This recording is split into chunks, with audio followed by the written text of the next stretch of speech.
Bueno, hola a todos, me presento, soy Daniel Romero, estudiante de cuarto semestre de diseño y pues hoy en este corto podcast quiero compartir con ustedes un fragmento de mi historia familiar, de la historia de mi familia paterna, relatada sobre todo por mi tía Meña, quien es una tía abuela, hermana de mi abuelo, quien vivió en carne propia los efectos de la violencia en su familia, pues ya que la muerte de mi bisabuelo Juan marca un antes y un después en la historia de mi familia y en cómo se desarrollan ellos, tanto ella como mi abuelo, como sus hermanos, y pues cómo realmente esto se ve reflejado en en el desarrollo familiar, o pues en mi contexto familiar, al igual que el de muchos o millones de personas en este país. Entonces pues con ustedes les dejo un pequeño fragmento de la conversación con mi tía y pues más adelante les estaré contextualizando un poco más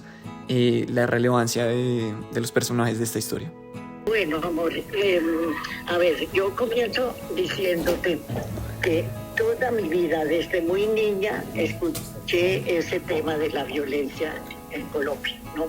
En esa época, la violencia se originaba en era como decir la guerra, entre comillas, ¿no? Bipartidista, ¿no? Sí, señora. Era entre los partidos políticos, ¿no? Liberales y conservadores.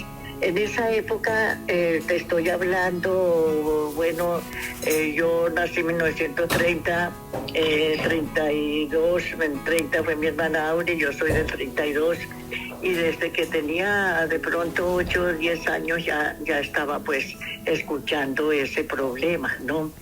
Se mataban, había pueblos donde, digamos, si había mayoría de liberales, entonces sacaban a los pocos conservadores que estaban allí, que vivían allí. Si no se iban, los mataban. Y lo contrario, ¿no? En Boyacá, digamos, sufrimos de un pueblo que los liberales no quisieron irse y los conservadores tranquila y dulcemente los sacaron a la plaza del pueblo y los mataron a todos, hombres, mujeres y niños, ¿no? ¿Ves tú? Entonces eso es lo que se ha llamado la violencia política bipartidista, ¿no? No era cosa de guerrillas ni nada de eso, ¿no? Bueno, Okay. Nosotros sufrimos pues esa violencia realmente, llamémoslo en carne viva, entre comillas, porque nuestra orfandad se debió a ese problema, ¿no? Papá tenía 43 años de edad apenas, era senador y en ese momento era presidente del Senado. Era un hombre correcto, nada de ladrón ni nada de eso, como se ve ahora la función política, ¿no? Sí. Muy apreciado. Bueno, para contextualizar un poco, mi tía habla de mi bisabuelo, Juan de la Cruz Romero Díaz, quien fue tanto representante a la Cámara como presidente del Senado durante el final del primer mandato de Alfonso López Pumarejo durante la República Liberal.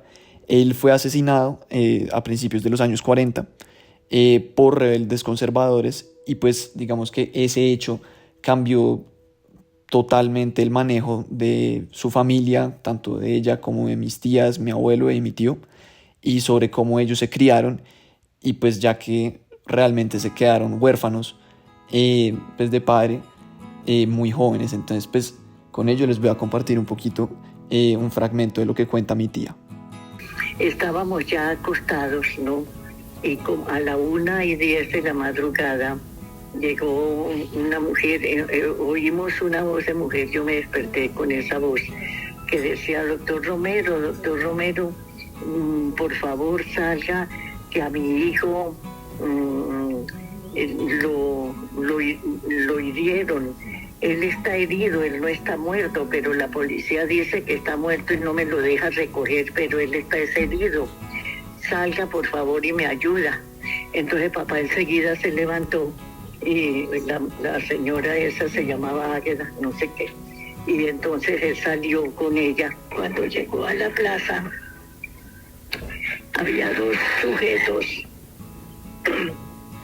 que se llamaban Edulfo Jacome y Jorge Clavijo, porque papá los conocía, ¿no? Y entonces uno de ellos se dirigió a papá diciéndole: ¿qué hace Romero Díaz a estas horas por las calles? Eso contó él mismo, papá. Y papá le respondió: hombre, gracias a Dios vivimos en un país libre donde todos los ciudadanos podemos transitar por cualquiera de nuestras calles. En ese momento él se agachó así como tratando de despedirse de ellos. Papá era muy alto, ¿no? Sí. De despedirse de ellos, y eran dos personajes un poco más bajos que él. Y al agacharse así para decirles hasta luego o permiso, algo así, uno de ellos sacó el revólver y le disparó, ¿no? Y entonces la bala le entró muy cerca de la tráquea, ¿no? Por la garganta, le atravesó y se le incrustó en un pulmón, ¿no? Ok. Entonces, sin embargo, él no cayó. Bueno, acá interrumpiendo un rato a mi tía, al fin y al cabo lo que termina pasando es que mi bisabuelo dura vivo 10 días más con la herida en la garganta, pero finalmente él termina muriendo y pues deja pues 5 hijos huérfanos pues con mi bisabuela. Y pues el orden, digamos, familiar se ve afectado radicalmente, aunque realmente no es tanto como yo pensaba, como me lo contaba mi papá. Entonces con ello pues sigamos un poco con lo que cuenta mi tía. Y así fue el fallecimiento de papá, ¿no? Y fue fruto de la violencia política, ¿no? Tía, y digamos, ¿tú cómo crees que eso los marcó a ustedes como familia? Tanto a ti, como a mi abuelo, como a mi tía Mary, mi tío Arturo y mi tía Aura.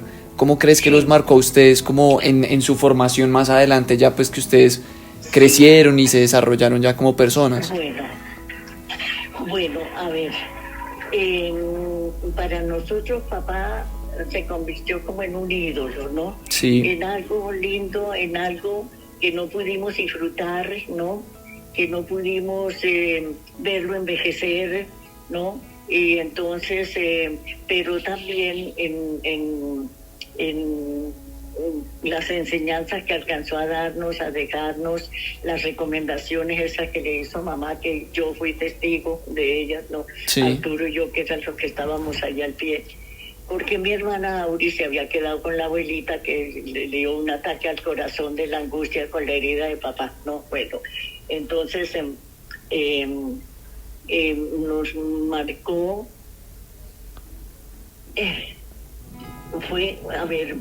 sus enseñanzas fueron tan lindas, fueron tan explícitas, ¿no?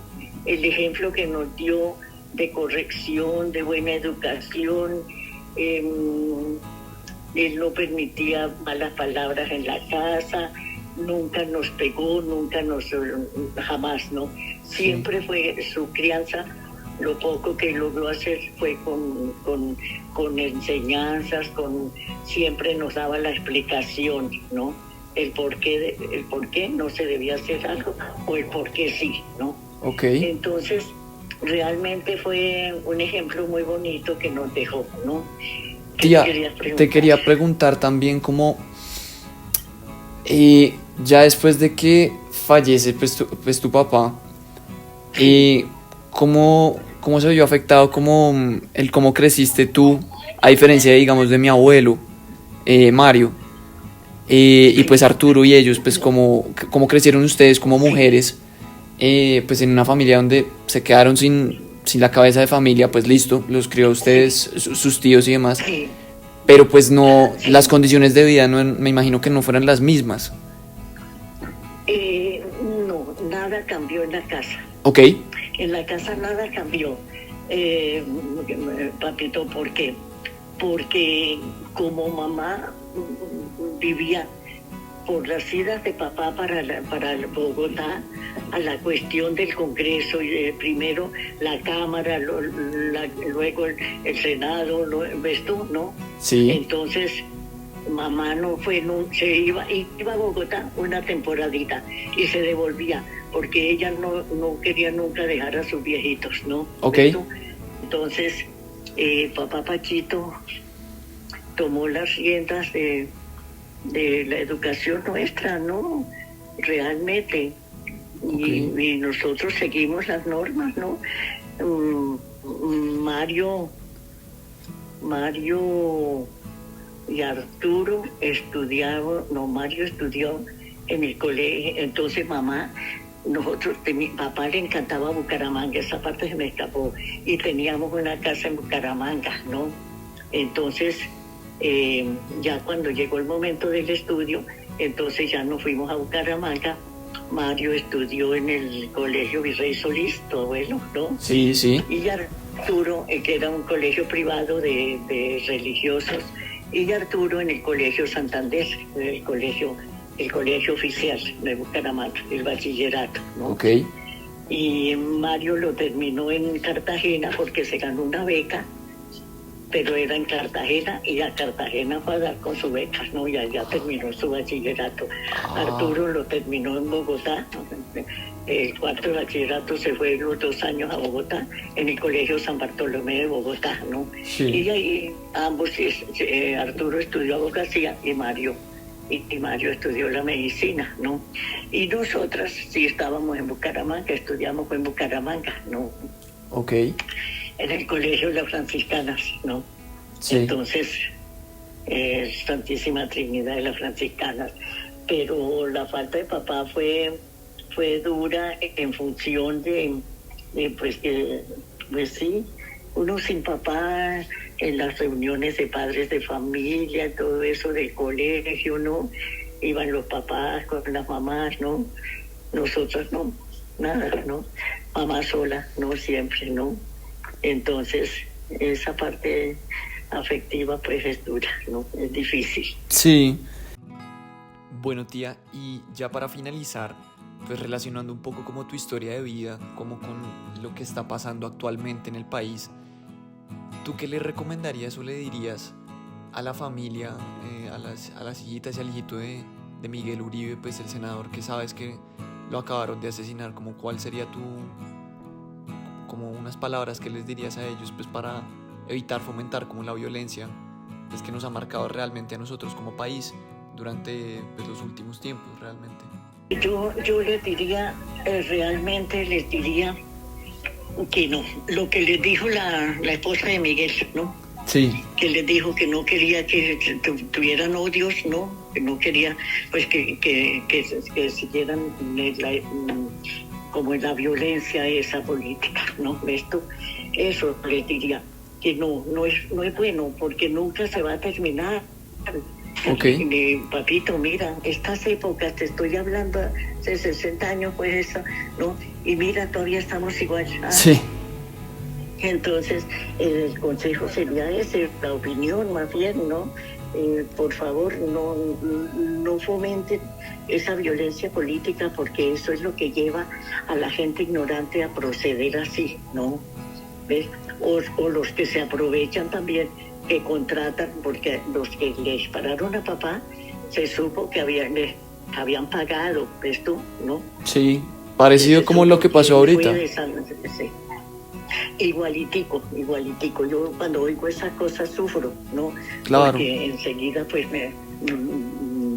revivo pues la época nuestra, ¿no? Bueno, entonces ese fue el relato de mi tía, quien a pesar de tener 93 años o 94, recuerda muy vívidamente ese momento que realmente marcó tanto su historia como la de sus hermanos, como el contexto del cual yo provengo. Entonces pues nada, de verdad espero que les haya interesado este mini fragmento de mi historia y espero que me oigan en una próxima ocasión.